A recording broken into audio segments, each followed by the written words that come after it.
Vote ಹಾಕ್ಬೇಕಂತ city Ravi ಅದು ಹೇಳಿ ಸೋತಿರೋದಲ್ಲಿ ಕಲಬುರಗಿ ನನ್ಗೇನು ಪಟ್ಟಕತ್ರು ಚಾಮರಾಜಪೇಟೆಯಲ್ಲಿ ಇದೇ ಸಿಟಿ ರವಿ ಜಮೀರ್ ಅಹಮದ್ ಖಾನ್ ಹಿಂದೂ ವಿರೋಧಿ ಈದ್ಗಾ ಮೈದಾನ ಗಣೇಶ ಕುಣಿಸಕ್ ಕೊಟ್ಟಿಲ್ಲ ಅಂದ್ರು.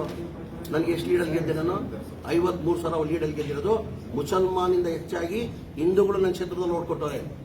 ನೋಡೋ ಹೇಳಿ ಸಿಟಿ ರವಿ ಅವ್ರನ್ನ ಎಲ್ಲ ಬೂತ್ ವಯಸ್ಸು ತೆಗಿಯೇಳಿ, ಬೂತ್ ವಯಸ್ಸು ತೆಗಿಯೇಳ್ರಿ. ಈಗ ಸೋಲ್ಸಿರೋದು ಯಾರು ಜನ? ಸಿಟಿ ರವಿಗೆ ಏನಿದೆ ಸೋಲ್ಸು? ಹಿಂಗೆ ಹೇಳೇ ಜನ ಸೋಲ್ಸಿರೋದಲ್ಲಿ ಸಿಟಿ ರವಿಗೆ ಭಾರತ್ ಮಾತಾ ಸೋತಿ ಸುಳ್ಳಾಗಿದ್ದಾರೆ. ಭಾರತ್ ಮಾತಾ ಕಿ ಜೈ ಎಂಬವರಿಗೆ ವೋಟ್ ಕೊಡಲ್ಲ ಅಂತ ಹೇಳಿದ್ರು. ಸಿಟಿ ರವಿ ಈ ತರ ಹೇಳಿಕೆ ಕೊಟ್ಟೆ ಸೋತಿರೋದು. ನನ್ನ ಬಗ್ಗೆನೂ ಸಿಟಿ ರವಿ ಹೇಳಿದ್ರು ಚುನಾವಣೆಗಿಂತ ಮುಂಚೆ. ಜಮೀರ್ ಅವರು ಹಿಂದೂ ವಿರೋಧಿ, ಗಣೇಶನ್ ಕುಡ್ಸಕ್ ಚಾಮರಾಜಪೇಟೆ ಕೊಟ್ಟಿಲ್ಲ ತಪ್ಪಿಸ್ ನೋಡಿ. ನಾನು 90,000 ಓಟ್ ತಗೊಂಡಿದ್ದೀನಿ. ಅದ್ರಲ್ಲಿ ಮುಸಲ್ಮಾನ್ಗಿಂತ ಹೆಚ್ಚಾಗಿ ಹಿಂದೂಗಳು ಓಟ್ ತಗೊಂಡಿದ್ದೀನಿ ನಾನು. ಬೂತ್ ವಯಸ್ಸು ನೋಡಿ ನೀವು ಗೊತ್ತಾಗ್ತದೆ.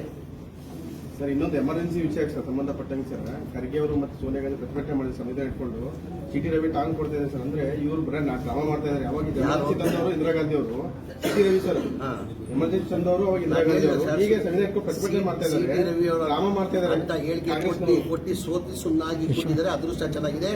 ಬಿಜೆಪಿ MLC ಮಾಡಿದ್ದಾರೆ. ಈಗಲಾದ್ರೂ ಸ್ವಲ್ಪ ಸುಮ್ಮನೆ ಹೇಳಿ.